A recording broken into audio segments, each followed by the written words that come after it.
Hello, myself Deepika Rajendra Jadhav, Assistant Professor at MJ Srigonda from BC Department.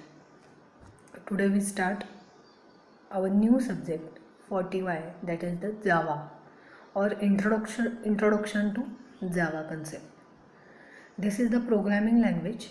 We all know that Java is also programming language like C, C++, VB, .NET.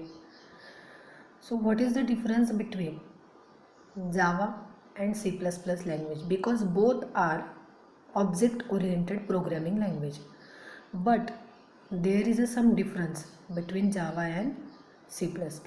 Okay, so let us see the content of Java.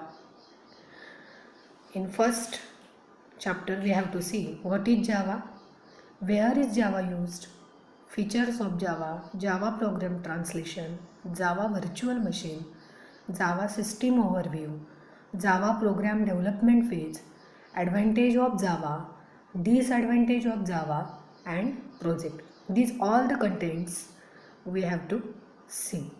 Okay, so our first point is what is Java.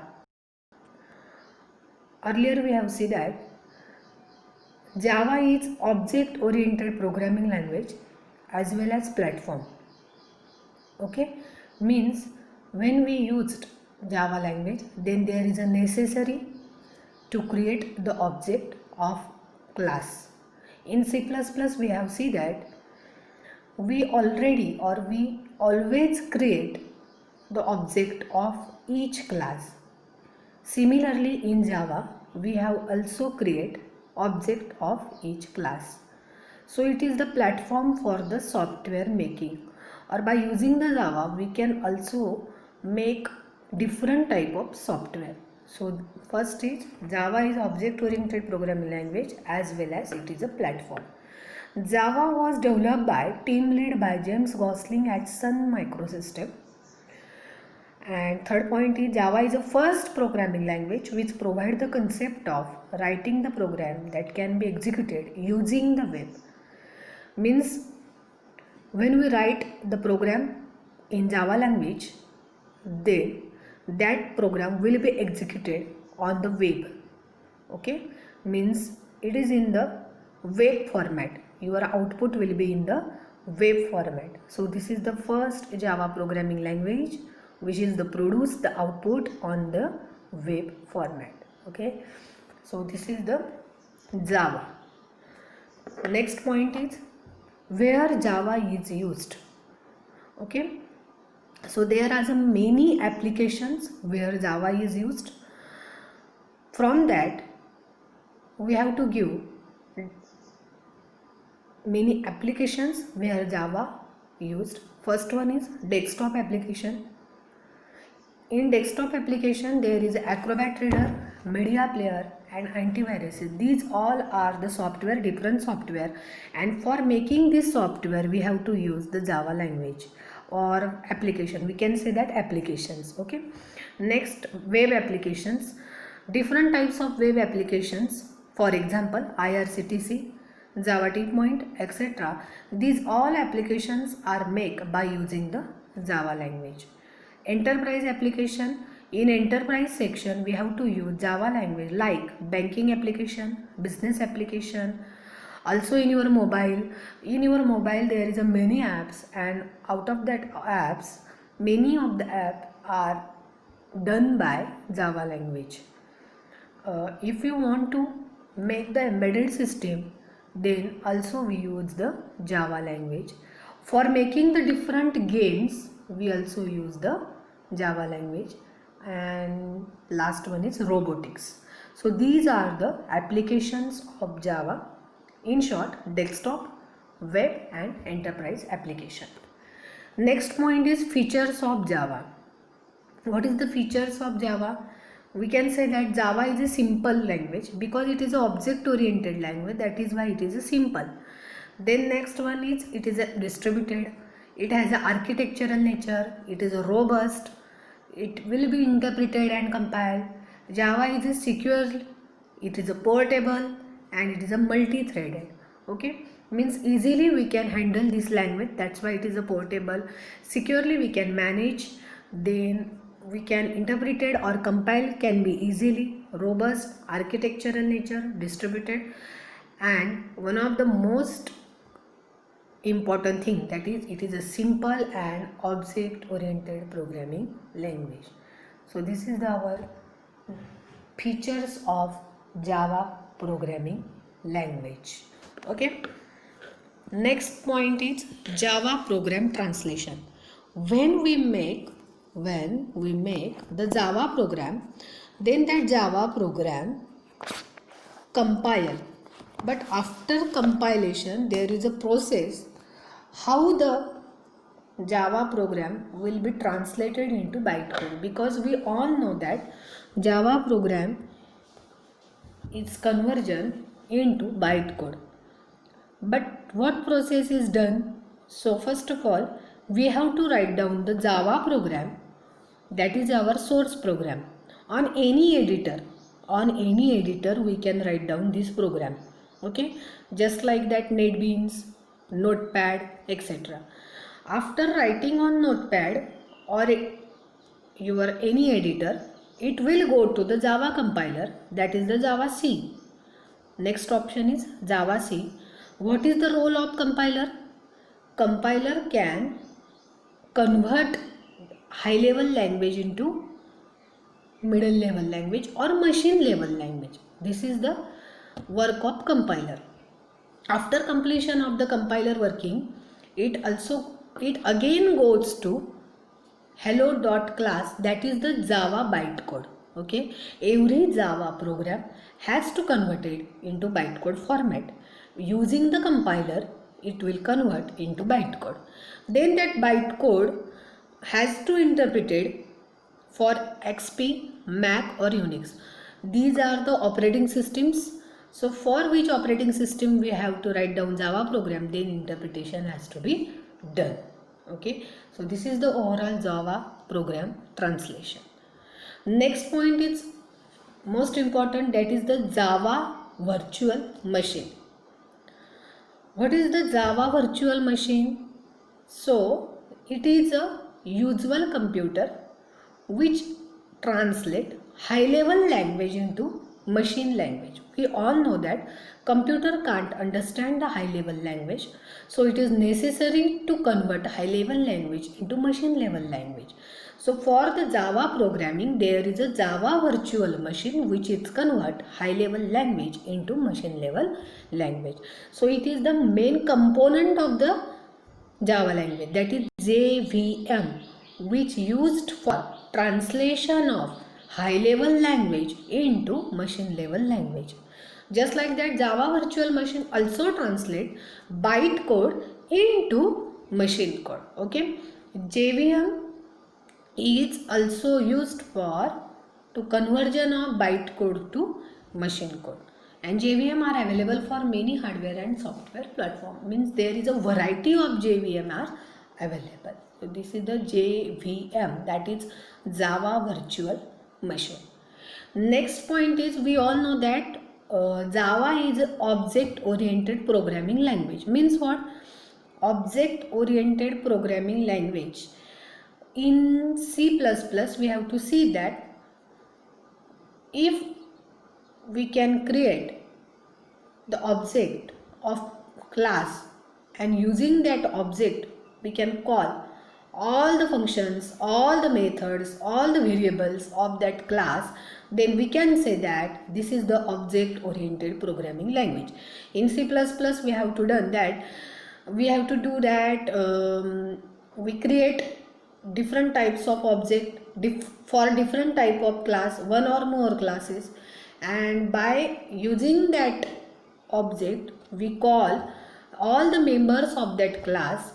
This method is usually used in Java programming language. So this is also object oriented programming language. Okay, because a language in which everything represent in the form of object is called object oriented programming language. By using object oriented programming language, it makes the program less complex but also makes the software reuse feasible and possible. So this is the OOPS.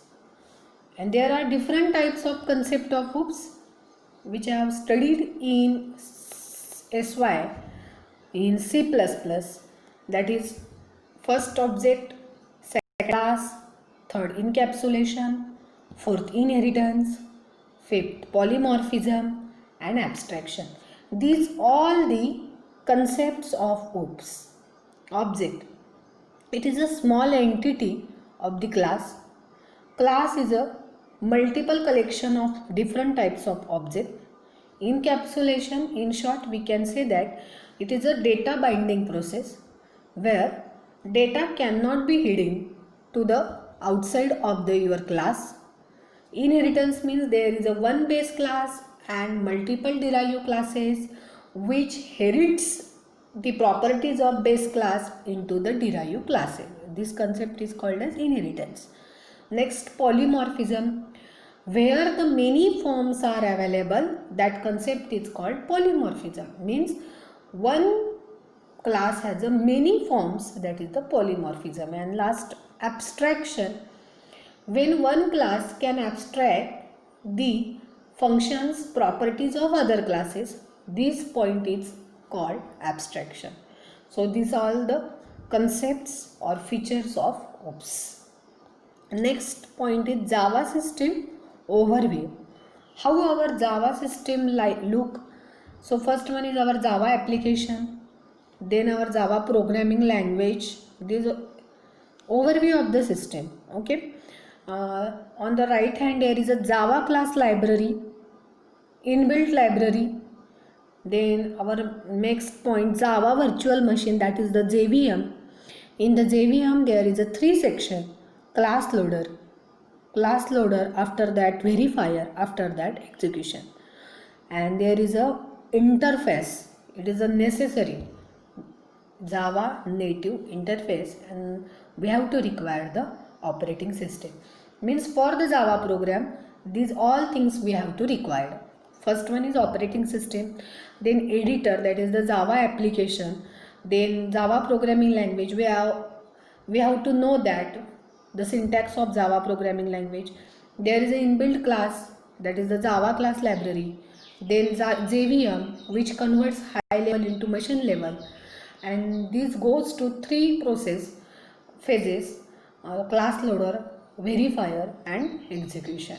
Okay. Next, Java program development phases. When we have to do Java program, then it has a different steps or different phases, that is the development phases. So first one is edit. Edit means editor. On the editor we have to write down the Java program. Then that program goes to compilation process, that is your second phase, compiler. What is the role of compiler? Compiler convert your high level language into bytecode. Then loading process is done, class loader is used, and where is the loading? In primary memory of your computer. In primary memory there is a program loading is done.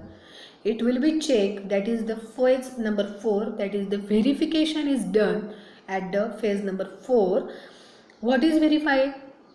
It will verify your variables, functions is appropriate or not, and if it is successful, verification is done, then your execution will be done. That is phase number 5.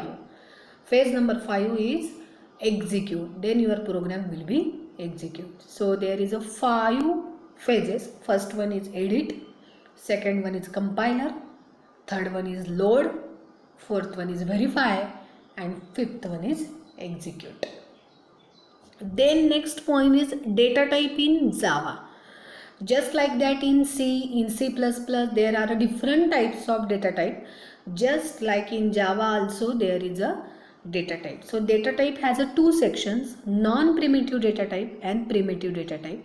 So which are the non-primitive data type? That is the array, class and interface. And primitive data type has a 2 types, numeric data type and non-numeric. In numeric we all know that there is a integer and real. Integer also has some types, that is byte, short, integer and long, and real means float or double. And primitive data types, non-numeric data type, second point, that is the character and boolean. Okay, so once again, there is a data type, two types of data types. First one is non-primitive data types, second one is primitive data types. So non-primitive data types has a type array, class, interface, and primitive data types has a two types, numeric data type and non-numeric data type. Once again, numeric data type has a two type, integer and real. Integer may be byte, short, integer long, and real may be float or double. And non-numeric data type, character or boolean. It is similar to C++. It is similar to C++, not a change. Next point is garbage collection. What is the garbage collection? Garbage collection is the mechanism that allocate the memory of an object when it is no longer referenced by a variable. Means when we do the program, at that time we assign the some value to that variable. After the completion of working of that variable, the memory will be empty, and that is our garbage collection. In C++, the memory of an object is released by use of delete operator. When we write down the program, and after some time, if we do not require any one of the variable, or if we want to release the memory, then we can use the delete operator for that purpose. Java Virtual Machine determines when to free up the memory of an object. It is decided by the JVM. Okay. So this is your core Java or introduction to Java.